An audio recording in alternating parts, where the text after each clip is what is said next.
15 de janeiro de 2025, Medianeira, Paraná. Rosemar se aproxima da casa de seu próximo cliente. Ela era garota de programa e estava indo ao encontro de Estênio, de 23 anos. Rosemar só não sabia que aquele era o seu destino final. Diretamente de um dos endereços mais famosos do Brasil, de um dos principais cartões postais da cidade de São Paulo, e com as transmissões feitas dos nossos estúdios na Avenida Paulista, eu sou Beto Ribeiro e eu pergunto: que crime é esse? Olá, sejamos todos muito bem-vindos. Por favor, não deixe de se inscrever, curtir, compartilhar, ligar sininho. Marque nas suas mídias sociais, nos marque a todos nas mídias sociais. Se puder, seja membro. Se não puder, está tudo certo. Desde você venha comigo até o final deste encontro que eu vou ter com a advogada que é assistente de acusação de um caso que impactou bastante o Brasil já no início de 2025, quando a Rosemar, uma mulher que trabalhava no universo do sexo, foi encontrada dentro da casa de um cliente, já num estado terrível. Mas quem vai me contar melhor também é Mileide Justino. Eu já estou fazendo uma abertura enorme aqui. Mileide, doutora, seja muito bem-vinda ao canal. Muito obrigado por ter aceitado o nosso convite. Você está como assistente de acusação da família da Rosemar Vick, é isso?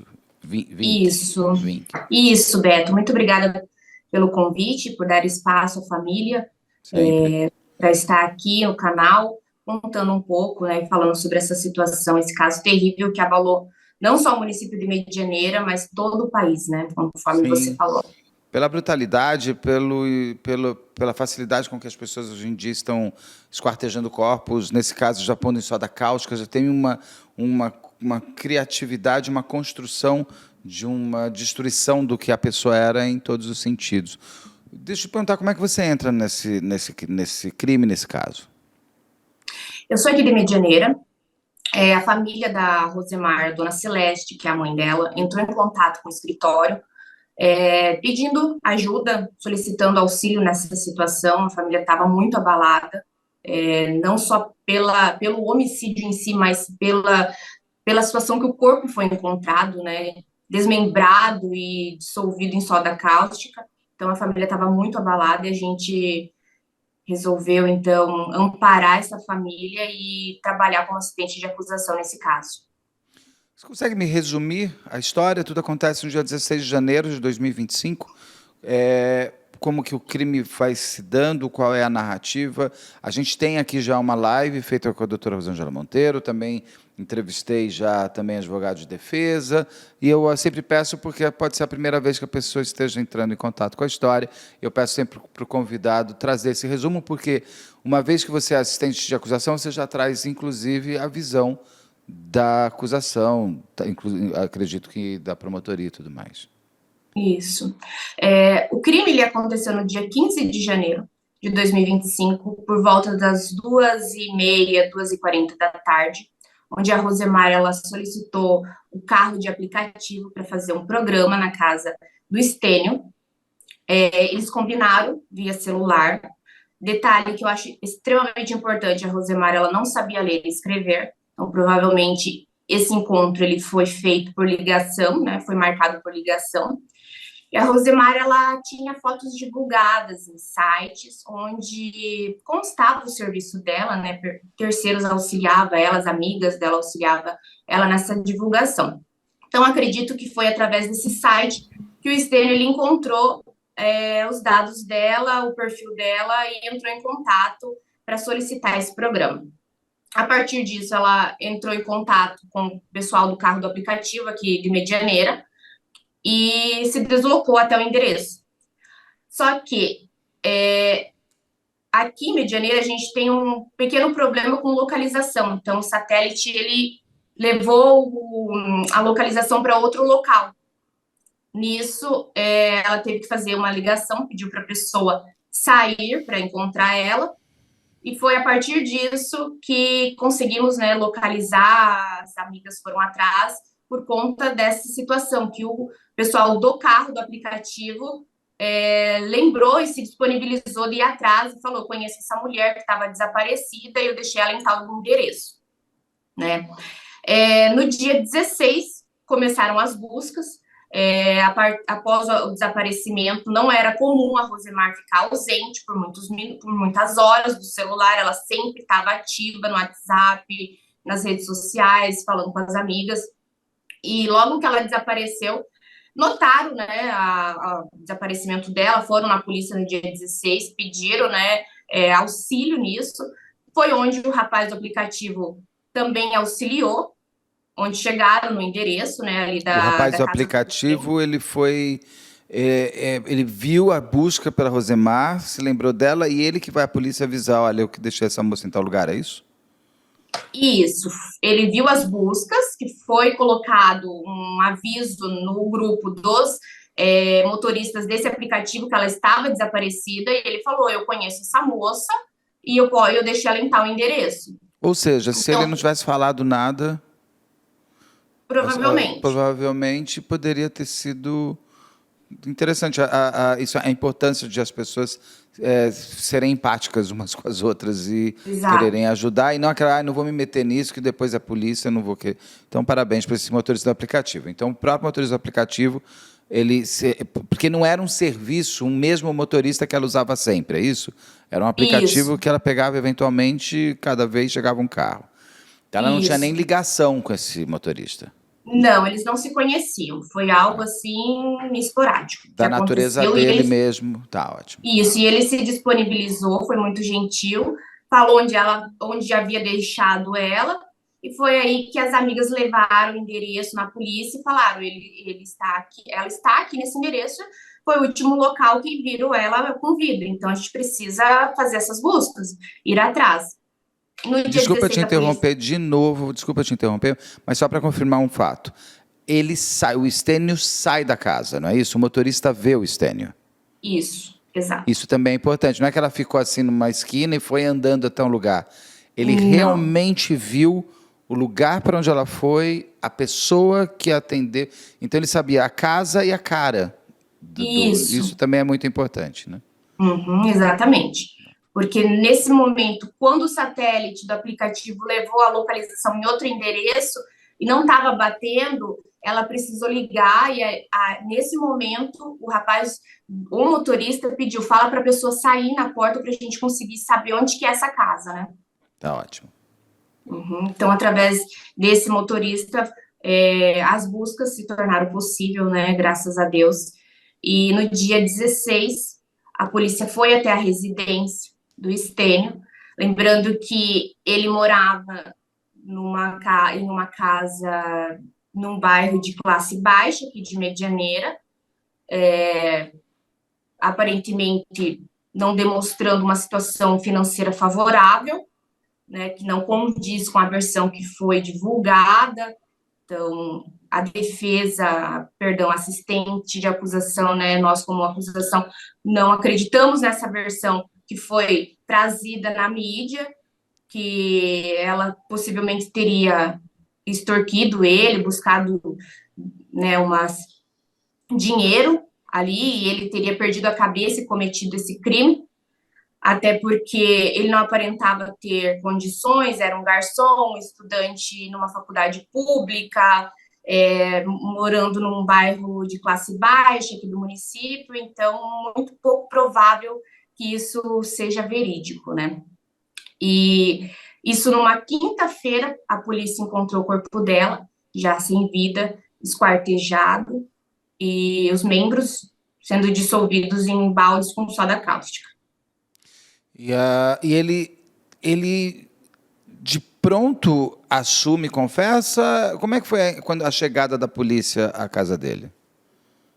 No primeiro momento ele teve um pouco de resistência ali, né, de início, mas logo acabou confessando o crime, devido à persistência e o ótimo trabalho aqui da Polícia Civil de Medianeira.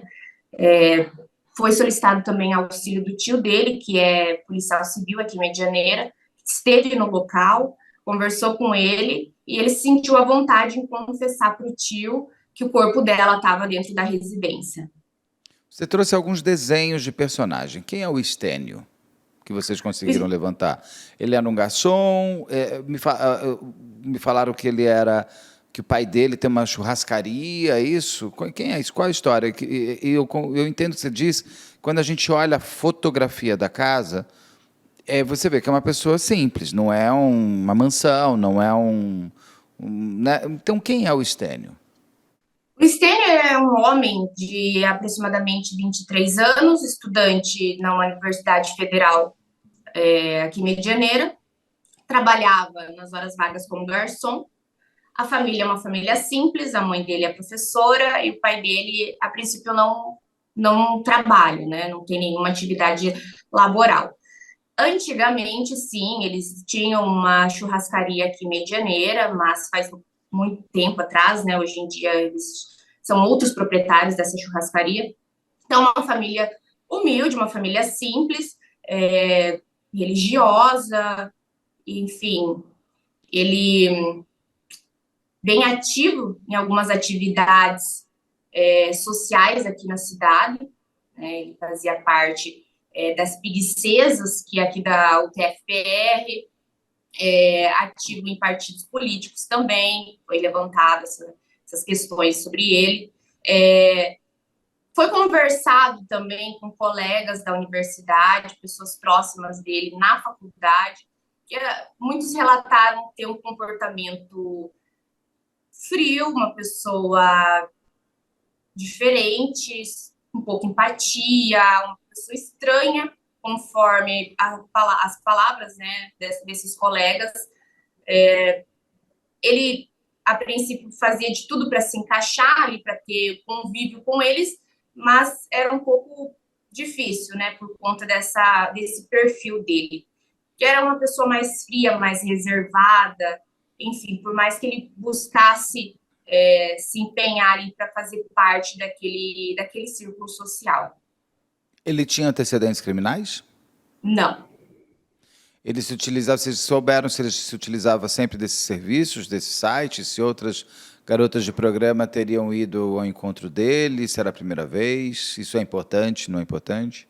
Até porque, de repente, outras garotas podem confirmar uma possível violência já pré-existente nele? Isso. Ainda não foi constatado isso, mas está sendo investigado ainda, o processo ainda está em fase de investigação, então isso vai ser verificado dentro dos autos. A princípio, ainda não temos essas informações. Tá.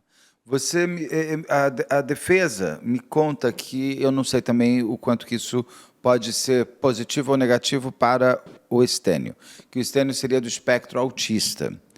Isso está sendo confirmado? Isso a acusação tem realmente comprovações, laudos médicos, porque ele não é autista agora, né? Ele tem isso desde que nasceu.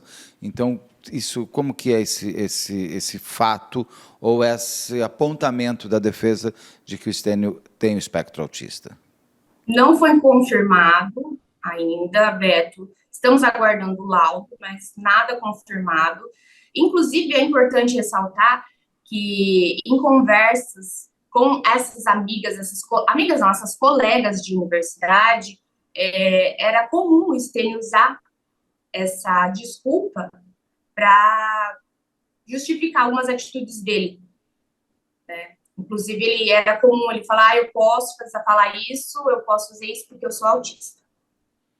Ah, entendi. Não sei, eu não sei como age uma pessoa, de fato, com esse espectro, se ela tem esse escudo se utilizando disso. Também não fica o quanto que ele pode ter criado essa personalidade, é isso? Isso. É uma pessoa bastante manipuladora, vamos dizer assim.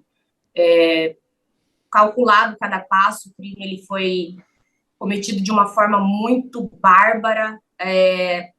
Essa versão de que ele não tinha intenção de matar para acusação não cola, não é algo que faz sentido, porque o pós-crime, né?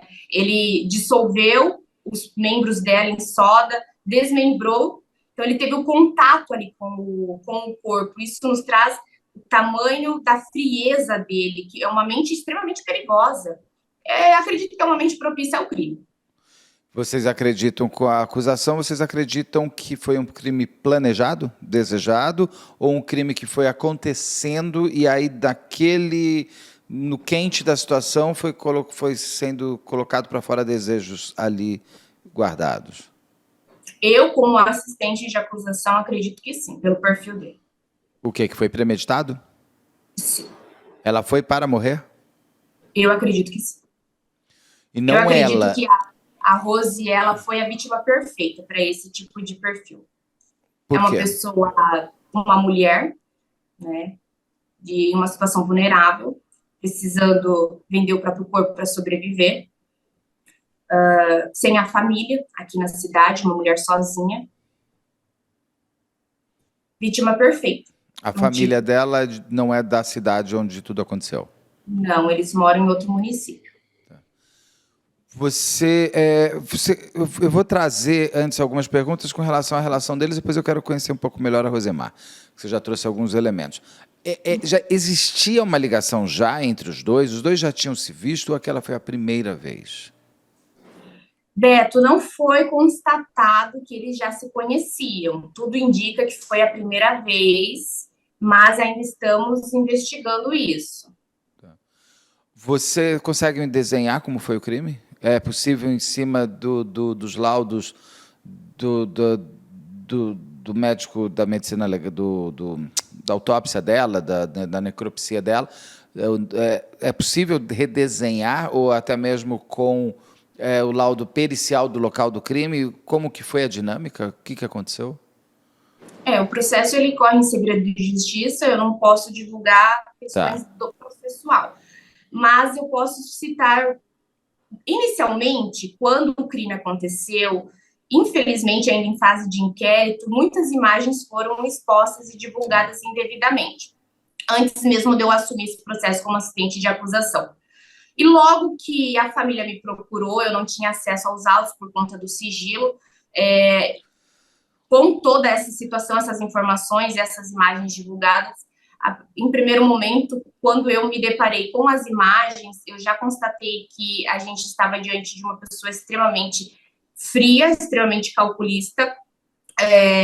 Me chamou a atenção a forma que ele posicionou o corpo da Rosemar nos baldes, a forma, a frieza dele limpar a cena do crime, então estava praticamente limpo, ele tentou limpar todo o local, continuou levando a vida dele normal, né, rotineira ali, passeando, fazendo as atividades dele do dia a dia, e pelas imagens ali que foram divulgadas, basicamente muitas pessoas ficaram, né, chocadas e viram essas imagens ali pelos grupos de WhatsApp da cidade, enfim.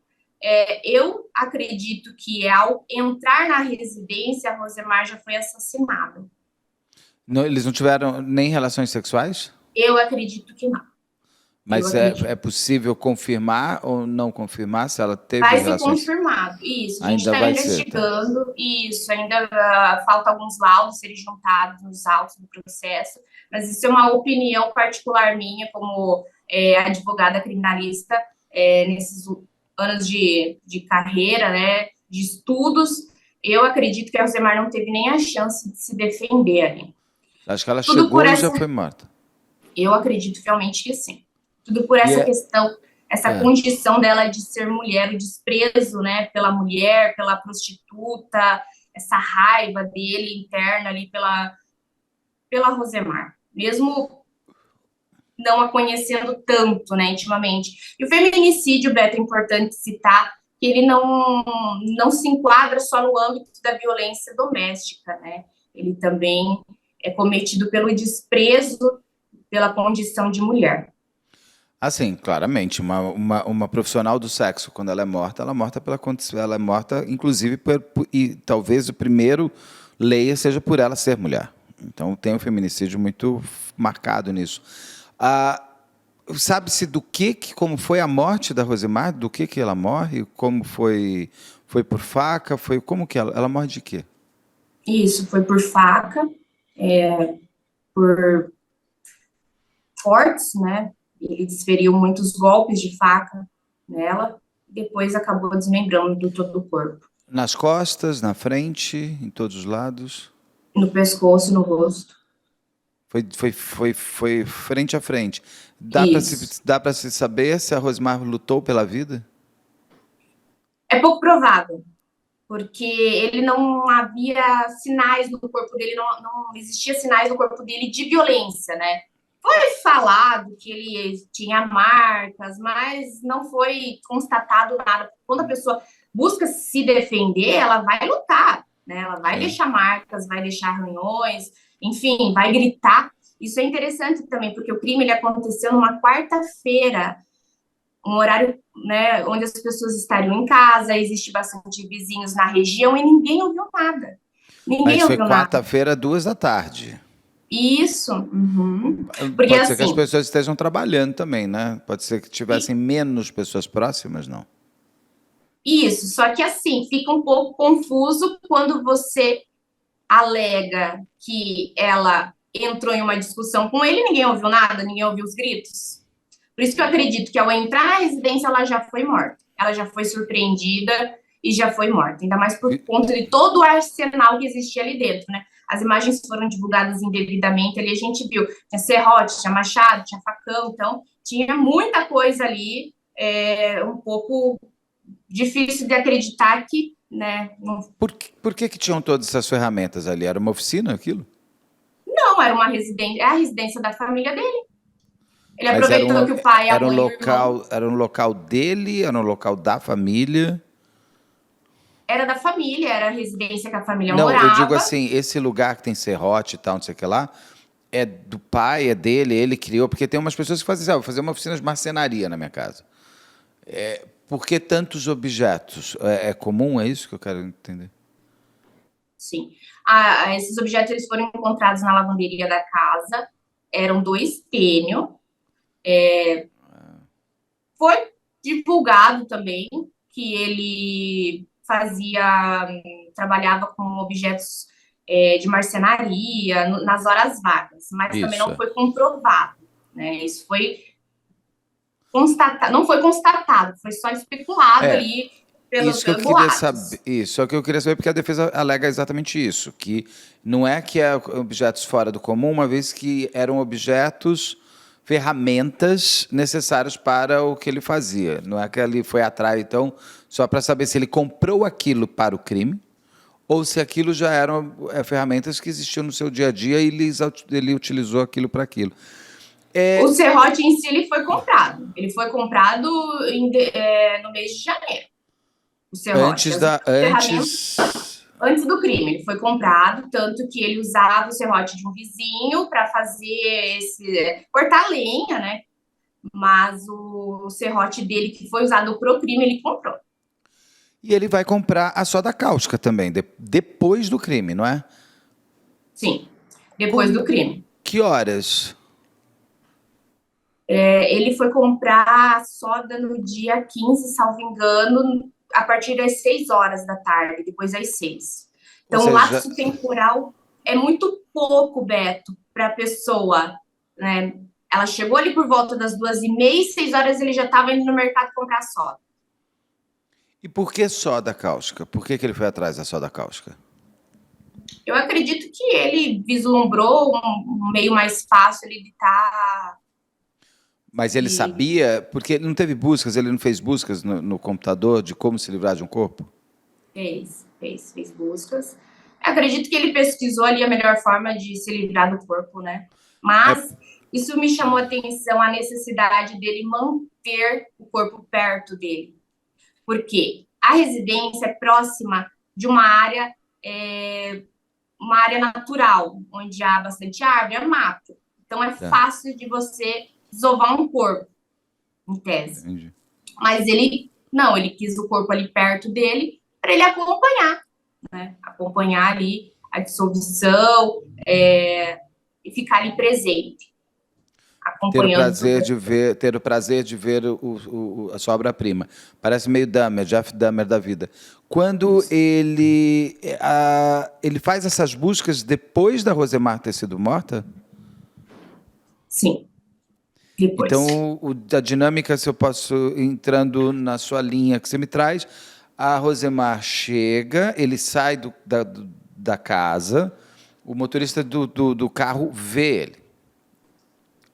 Ele entra com a Rosemar para dentro da casa, bom, ele entra com a Rosemar, já ali na lavanderia, porque quando você entra como? Ele entrou já pelo lugar onde ela foi morta? Eu não sei te dizer, porque Mas a é possível. testemunha é possível que sim. É E aí possível que sim.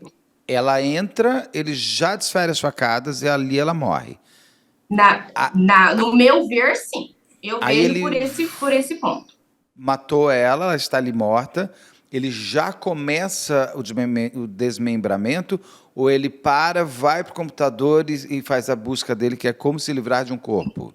Não, Basicamente essa. ele já começa a. A Eu não sei o que esquartejar. aconteceu ali, Sim, Beto, o que ele fez naquele momento ali, mas acredito que ele já começou a desmembrar, porque quando ele sai às 6 horas para comprar soda, ele já, né, provavelmente já teria ali os membros, esquartejado.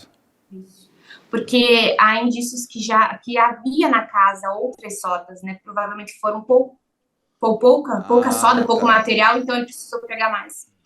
Entendi. Agora, o horário que ele faz a busca, a gente não sabe. Deve saber, porque pelo computador fica tudo marcado. Você consegue descobrir por onde você navegou. Eu vou saber assim, Sim, ela chegou 2h30, às 3h30 ele fez a busca. Se ele fez às 3h30 a busca, ela morreu aqui. isso. Foi, na verdade, assim, foi divulgada uma imagem do computador, mas o computador ele ainda está em análise, tá com o perito. Entendi. Então ainda a Tá. gente não pode dizer de forma precisa se ele procurou ali no horário só ou se um dia anterior ou tem outras buscas ali para poder se livrar do corpo. Se era um crime planejado, só vou colocar aqui como dúvida, porque é o seguinte, se era um crime planejado, que ele queria a Rosemar, não era muito arriscado ele sair da casa e permitir que o motorista do aplicativo visse ele? Sim, é aí que está o fio da meada, porque ela não estava achando o local. Ela precisou ligar para ele. Eu não tô achando a casa. Por favor, você precisa sair para fora para poder localizar. Só que ele não contava que a pessoa depois iria reconhecer. Mas se ele vai fazer um crime já tão premeditado, ele vê que alguém já ouviu, geralmente esses psicopatas eles dão 2 passos para trás porque eles sabem que vão ser pegos. Então eles esperam uma outra oportunidade. O que eu digo é o seguinte: se o motorista viu ele e ele estava decidido a matar aquela mulher, era um risco muito grande ele deixar uma testemunha. Ou ele é muito infantil criminalmente e está pagando por isso. O que eu quero dizer é que muitos abortam o plano por conta de não terem controlado tudo. E um dos controles que ele perdeu foi exatamente de ter uma testemunha que o reconhecesse. Então fica sempre essa dúvida assim, foi planejado, tão planejado, e ele estava tão na fissura de fazer aquilo que ele colocou como um dos pontos a favor de que o motorista nem se meteria nessa história, o que é muito arriscado, então ele tem uma infantilidade criminal, ou tudo pode ter acontecido de outra maneira. A defesa alega que ela pediu dinheiro a mais, é isso? Qual que é a alegação da motivação? Porque você me traz como motivação um desejo frio e cruel de morte. Isso. Que não estou dizendo que ele seja psicopata, mas isso é análogo a um psicopata que tem. Qual é a motivação de um psicopata matar? O desejo de matar. O desejo. Acabou. É possível. A sensação do fim da vida de alguém. Qual é a motivação apontada pelo Stênio? Por que ele fez tudo isso? Só para concluir essa primeira questão ali, Beto, da infantilidade dele criminal, eu acredito que ele manteve, mesmo após o motorista vislumbrar o rosto dele ali, ele manteve porque ele buscou o momento oportuno, os pais estavam viajando, eles tinham acabado de sair viajar, então era o momento, entende? Se não fosse ali, não seria. A defesa do Stênio, eles trazem a seguinte versão, que a Rosemar, ela tentou extorquir o Stênio após o programa que eles tiveram a relação, né? Ali ela fez o programa com ele e no final ela tentou extorquir e conseguir mais dinheiro dele, que é um pouco é muito duvidosa, ao meu ver, né? Por vários motivos. Ali, primeiramente, a família não ter condições financeiras, ser um rapaz ali tra trabalhando de garçom para sobreviver, ali para custear o mínimo, né? Estudante de uma faculdade pública, morador de um bairro simples. E a Rosemar, ela tinha suas condições, né? Por mais que ela estava nessa vida, ela, a princípio, assim, olhando de forma genérica, né, ela detinha mais condições que ele, sim, residia no centro aqui, pagava aluguel em um apartamento, então ela tinha algumas condições, assim, que não, acredito que não é viável essa versão. E outra, essa versão foi trazida pelo próprio Stênio na hora da prisão, né, então, Ele a diz que mesma pessoa... ele, depois de já ter feito relações sexuais com ela não aceitou o combinado, que eu acho que eram R$ 300, que ela queria R$ 1.000, segundo a versão dele.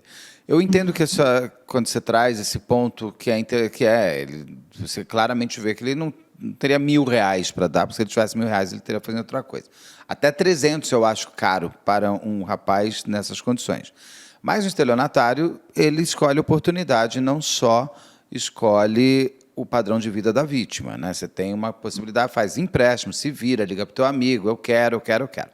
Se ela fez tudo isso, ela teria gritado. Isso é muito normal para profissionais do sexo, num momento como esse, começar a fazer um escândalo, até mesmo para criar uma situação para o cliente cair e cair fora. Eu não estou aqui julgando caráter, estou dizendo situações que eu já vi inúmeras vezes fazendo crime aqui.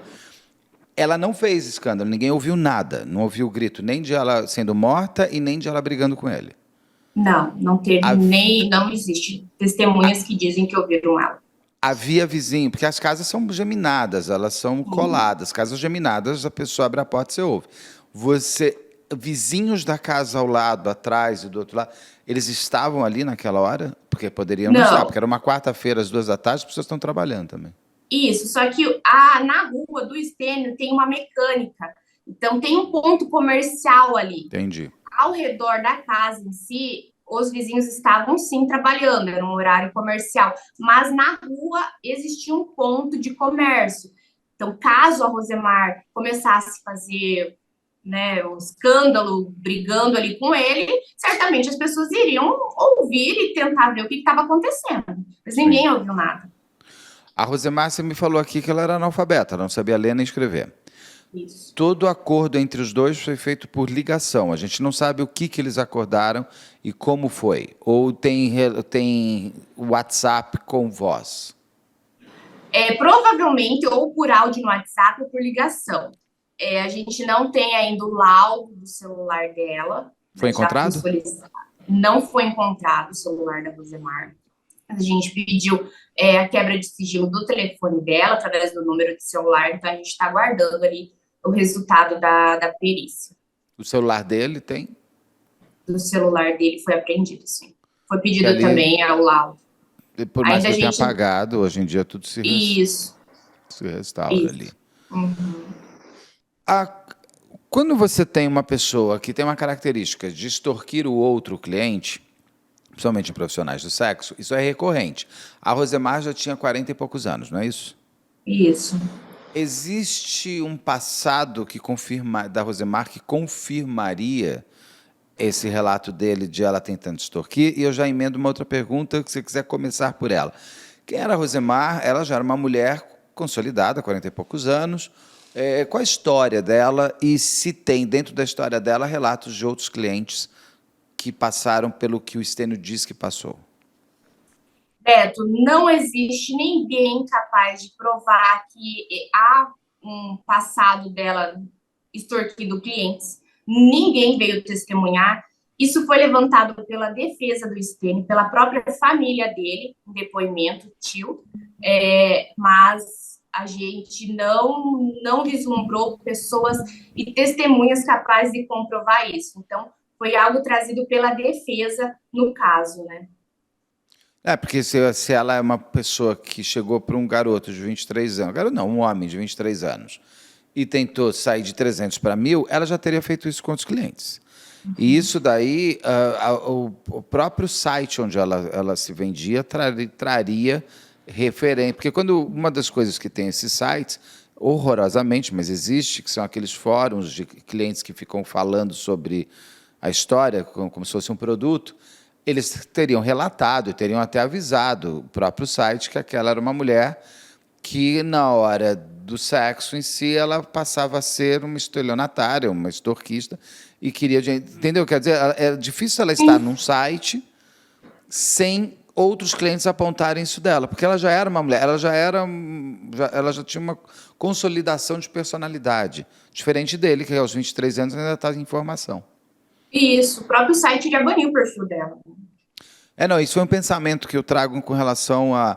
Se ela era extorquista, ela não extorquiu só o Stênio.